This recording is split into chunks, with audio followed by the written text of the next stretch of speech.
Hello, you wonderful people, and welcome to another episode of Crime Centric. This being a show where I talk about TV shows that are crime dramas. For today's episode, I'm going to talk about Only Murders in the Building, Season 4, Episode 8. A great episode. A lot of really interesting things went down in this episode, so let's break it down. Well, first and foremost, we have that opening where Dudanoff is inviting everyone. So by the time we're seeing him inviting everyone, the entire group, like Alfonso and his family, and Rudy and Vince, they're already a package deal, including Helga. They all got brought there, and this is where Dudanoff was bringing up the whole aspect of renting out like their apartments to them and stuff like that. So it kind of like, I had a thought last episode, because my initial theory was like, I knew they weren't the killers. What was most likely the case is either they knew he was dead and they were taking advantage of the situation, or they didn't know he was dead and taking advantage of the situation.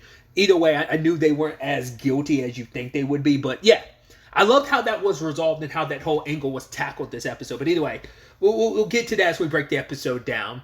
Because other than all of that, we have our trio leaving Doreen's house and talking to the actors, because the actors are calling them imbeciles about how they can't really handle this on their own. And it's like, right, the whole mute off conversation, like, oh, you're not muted. Oh, I thought we were muted. It's like, well, maybe we should mute. So no, you're not muted either. It's like, how about none of us mute? Let's pick a location to chill. And I love the place they ended up like gathering to talk about all this is the set. And I love that. I love how that scene breaks down too, where it's like everyone kind of ends up going their way with like each of our trio with their respective actor portraying them. Talking about stuff like, well, because they're trying to figure out, right, well, we now know that the 5 Westies are responsible for Dudanoff, or at least they believed at the time. So it's like, how do we go about this? And Eugene's deal was bringing up Tony Danza, which even Zach's like, stop bringing up Tony Danza. It's like, right, we'll use the 35th celebration as kind of like, right, someone as like wise guy and charming as he is, they'll have no choice but to confess their crimes. That was his way. Ava's solution was like, right, let's give him a ding-dong, a like sexy surprise to kind of catch them off guard. So these are just, I'm trying to remember what Zach's actual like thought was. I can't remember what his actual plan was. But yeah, like everyone kind of divides, because this is where we start seeing some of the anger come out from Charles, because Charles has always been very even-keeled. I guess the closest you could say is like every time he would black out. I don't know if that was necessarily an emotional thing, but just like whenever he'd black out and then like, or white out actually, and then everyone's like, and you cut back to it and he just did a whole bunch of horrendous stuff and everyone's like, oh my God, Charles, get your shit together. That whole like bit last season. But like, it feels pertinent that we'd have the episode of him kind of letting his anger out more after the whole last episode where his sister was talking about how he wasn't really good at like expressing his emotions because he keeps everything bottled up. You know, once again, it's like some of his sister kind of rubbed off on him, especially when they had that cathartic conversation and moments last episode. But either way, Eugene is trying to draw out the anger in Charles, because he's like, yeah, you were yelling that. He's like, I actually never seen that angry side of you. And he's like, it'll add to my portrayal of you, like letting that anger out. But Charles is like, no, my way of dealing with my anger is I kind of like steady up a place, and he likes to organize stuff. And so Eugene is like constantly knocking like the omelet off the table just to kind of try and ruffle Charles's feathers. You have Zach trying to talk to Oliver about his approach to marrying Loretta. It's like, no, you got to do something romantic. It can't just be like, take it to the courthouse. It's got to be something more to it, because Zach's a romantic. He's like, me and my wife, we get remarried quarterly, and even, you know, and it based on like where we are in our relationship, based on like where we'll go. Like if we are in kind of a fighty mood, there's very specific places they go to apparently very frequently, because I guess that comes up in their marriage. And he's kind of pissed at Oliver for not. He's like, oh, he even says later on, you're kind of a disappointment to me, because I was like, right, you know, and we're also talking about someone who hasn't been in the swings of love since, you know, his last marriage, which was like ended like 20 years ago. So it's like, you could cut him some slack. And then Ava was just trying to show off to Mabel like her multi-tool device, which can be like, it's about closing her pores. It could also be like, it includes like screwdriver heads, and it could also be a recording device, and it could also put auto tune on it. Just like, nah, I'm good. because the whole point was like the actors are saying that the trio would not be able to keep themselves calm, and that's where the whole Charles kind of getting angry thing comes up. But it's like, right, we'll draw them into a trap, we'll invite them over for a game of hell, and then we'll get them to end up confessing. And the game did not go the way they thought it was. That really took me by surprise when it's like, oh, ha ha ha, that's so funny. Let's close the door, block the door, and pull a knife on him. I was like, I wasn't expecting that to be the way. And it's like, right. And immediately be like, we didn't kill Dudanoff. You're going to listen to our story. And even Maple was like, they were talking like, oh, like you're going to do the typical villain thing of like, you're going to monologue and tell us your story so you can make us sympathize for you.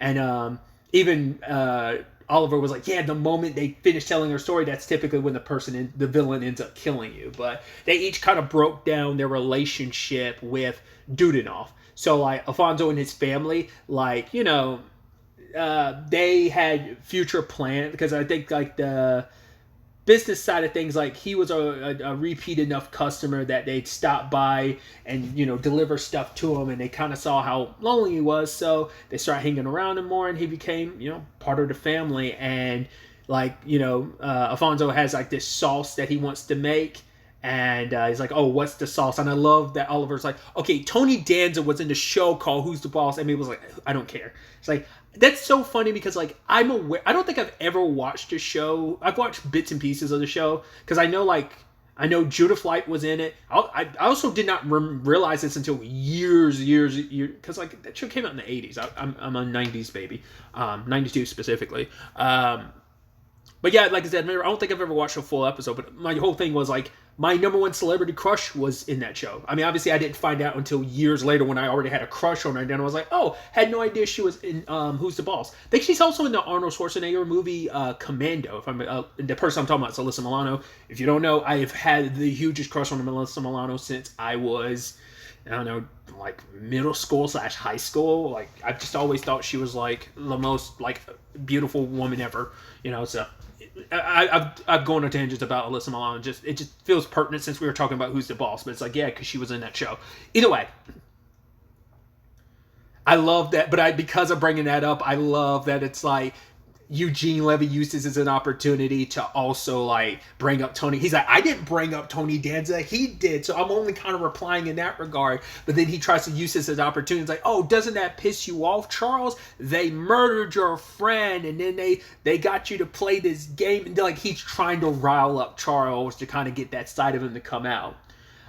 We had Rudy tell his side of the story, him meeting Dudanoff, and it's like, right, I'm an actor, and he ended up meeting Dudanoff and performing the Few Good Men. And I love that he does the whole thing. And even like, wait, are you going to do the whole thing? He's like, well, yes, because I think it's worth it. And he's putting all this passion behind it. I love everyone else is miserable and just looking at him like, what are you doing? Except for Oliver. Oliver's super into it. He's like, oh my God, Rudy, go. It's like, and it's just a montage of him, you know, a time skip of him just doing it. I'm just like, I love that. No, we're actually going through it. I know some of the scene he's referencing. I've never actually seen A Few Good Men. Like, really? I've only know there's the truth. You Can't Handle the Truth from Jack Nicholson. That's the only, or was that? I'm pretty sure it was Jack Nicholson that gave that line. I don't think that was Tom Cruise. I want the truth, you can't handle the truth. Once again, I know the scene, that part of the scene, but I've never seen the actual movie. Either way. But yeah, he completes it, and I love that, like, everyone else behind him, because they are a family of sorts. The Westies are, like, supporting him, and you even see Vince being, like, almost kind of choked up, like, oh my God, you're so good. I also love that he, like, has the lights on the slider light up the moment he touches it. Like, yeah, I actually don't know why I keep putting batteries in this. I mean, it makes sense. Like, even though the whole Christmas thing is a facade just for your videos, because your videos have a gimmick and you're kind of stuck with that gimmick, it's still the thing of it's second nature to you now to kind of still, even though you don't care about it, you hate it, it's still a part of your brand, so you're going to want to take care of it. So, but yeah, Vince tells his story of going into, like, taking the class as an older gentleman, because he, like, him and Dudanoff are similar because Dudanoff lost his wife and was lonely, and so was Vince. He had promised his wife he'd go out there and make friends. That's why he ended up going to this class as an opportunity to make friends. and it ended up being him meeting Dudanoff, and they resonated over just like, oh, these youngsters this day, like complaining about the youth, and he got invited to the Oh Hell games, and that need to not be alone is what inspired Dudanoff to kind of start renting it out, because some of the extra rooms on the west side, his wife would use them for like a music room or this or that, and now they're just kind of stark reminders of sitting there all alone, because he didn't want to take the chance that like, yo, if he passes, other people would come in and swoop in, and that ends up being part of the later story. So he invited the people who became friends, or much more than friends, became the new family to him, because this whole episode is, and they talk about it at the end, it's all about found family, and it's a beautiful parallel to our trio in a lot of ways. So, but then we get introduced to Helga, because I didn't even think about it. It wasn't till Helga showed up that I was like, at the beginning of the episode when she was there with the apartments and stuff, I'm like, oh, is she not like,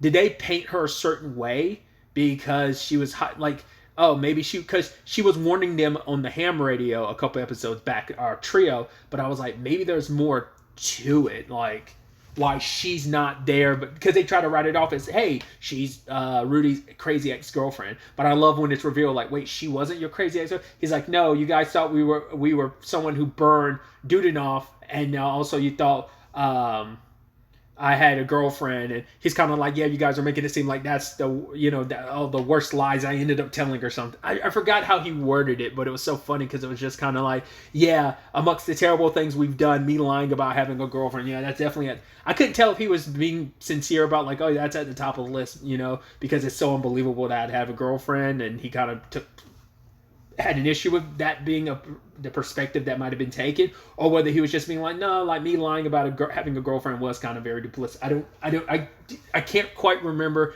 how he phrased it and how whether he was saying that like sarcastically or not. But anyway, Helga's perspective on the story is she resonated with Dudanoff because they both knew about loss. Because hey, Dudanoff reminded her of her father, well, except for not being tall or blonde or hot. Because Dudanoff would constantly lose his keys, and she's the one that set up the auto lock and unlock pad for him, because he'd lose his keys all the time, and because he relied so often for his wife to keep track of his keys. So.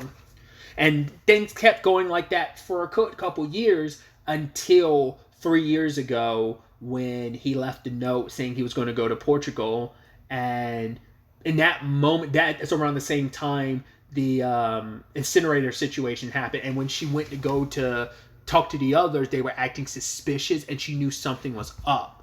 And obviously the whole thing about the plot holes, the plot holes in the season 1 podcast, I think, yeah, that's what inspired her to look into some of this stuff, thinking there was more to it. And she was already going to leave because of the Dudanoff of it all, but she also got extra away because she couldn't trust him, because she didn't know that they had killed Dudanoff, but it's not to the more recent episodes that made her go like, oh, this is what's going on. And she knew they had something to do with Dudanoff's disappearance. She didn't even know that they didn't even think that they might have killed him. But yeah, that's what this was all about. But it turns out they were sworn to secrecy because Dudanoff killed himself. Because it turns out he was sick and he didn't have much time left. But he's like, the moment I die, they're going to take this place from me. So you guys let me die and then like get rid of my body and then keep cashing the checks. Because for him, it's like, he's like, I've never actually made a movie, but if I did and it was about this whole situation, I would have cast the hell out of this movie, because he found this star-perfect family, this found family, and he wants to keep it together. He didn't want it to fall apart. So he's like, let people think I go into Portugal. This way my family can keep going without me being around. And it was already too late, because he kind of pulled a little bit of a Bill and Frank from The Last of Us. Yeah, I already swallowed a whole bunch of pills. This is my decision. I want to protect the people I love and care about. And he left a message to Helga. And the reason why she was left out of this, because he's like, I know how much losing your dad affected you. And he was like, in some way, I was hoping that I would be able to prevent this sadness from finding you. So at the end of the day, he's like, if you're finding this and having to see this recording, that means my plan went to hell. But here's looking at you, kid. I was like, that's sad. And the whole episode ended up being this really sweet thing in the long run. So Ava did record all of it, but Mabel decided not to use the recording because she's like, right, because she's like, honestly, this group of weirdos getting together is no different from us. She's like, if it wasn't for the podcast, we were all three lonely people who came together. And I do like that parallel of like, this is the Westie version. It's complicated, and Death is kind of, they were already reunited because of one thing, and Death kind of brought them closer together. And same thing with our trio, like Death kind of brought them closer together and more as they went down their path. But I thought that was sweet. So it's like, why let the thing that brought us together be the thing that destroys and pulls them apart? So let's not. Once again, they had nothing to do with Dudonod's crime, so they'll probably eventually get found out, maybe. But it's like, let's not help that along. Let's keep them together as long as possible. Let's not get so finalistic about it and being like, oh, it's only a matter of time before they're found out and this whole thing implodes. It's like, let's let it ride out and play out as long as it's potentially able to. But the whole experience was something good for Charles because he was able to kind of let his anger out. In fact, it was Eugene who was able to kind of interpret for him, kind of showcasing, hey, I have gotten better at understanding you, Charles, and this is kind of a good thing all around because it adds layers to Eugene's performance and stuff like that. And then we had the Zach and Oliver of it all, where Zach continued to be disappointed in Oliver. In fact, he actually set up a good romantic venue for everything. It was like at the top of the New York State Building or something like that, Empire State Building, whatever. And there's going to be like a whole bunch of hot air balloons, but it's like, no. Oliver's like, no, we're going to get married at the Arconia because he's like, this is the place where we fell in love, and I want it to be, because it's going to represent our love, and it's going to be the thing that charges us for as long as we live in our very, very long lives. And just Zach was kind of tearing up, being like, oh my God, that was beautiful. You are a romantic, so kind of a nice resolve all around. But the whole problem is now, because of this, it sets the investigation back to square one. So they're kind of like no closer to finding out about Zaz until their ding dong shows up in the form of Helga, which she also had to take back the pig from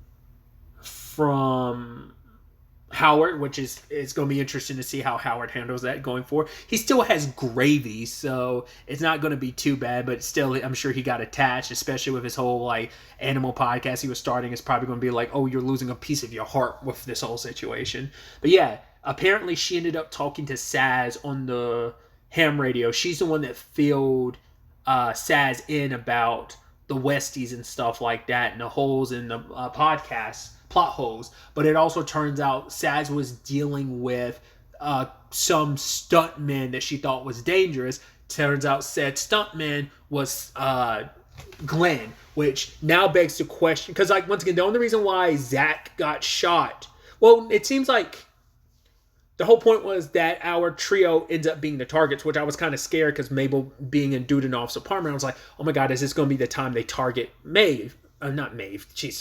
Talking about the boys. Mabel, was this going to be the time that she ends up getting targeted? Because everyone else has been targeted, basically. But it's like, well, you shot Saz, but now it's also the thing of, did you shoot Glenn on? Because the whole point was like, Glenn got shot, but the bullet ricocheted off of like a metal plate in his head and ended up hitting Zach. So Saz, it was probably never supposed to be, it's like, I'm watching you. Because the cameras weren't the Westies, I don't believe. That's still our killer, I believe.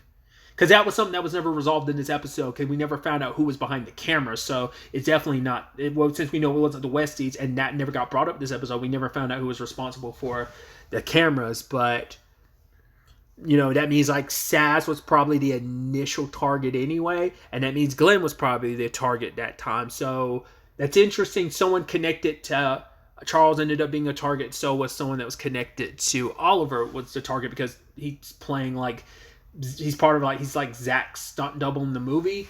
So I'm wondering, will anyone connected to Mabel be in the mix of all of this?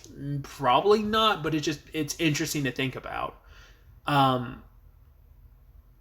mean, obviously, the more direct connection is apparently there's a connection between Saz and Glenn, but we don't fully know what all that is. We'll have to wait to see where the next episode ultimately ends up taking us going forward with all of this. But really, that's all I wanted to talk about. Till the next time we meet, be happy, be safe, live life to the fullest, and enjoy it. Good day and goodbye.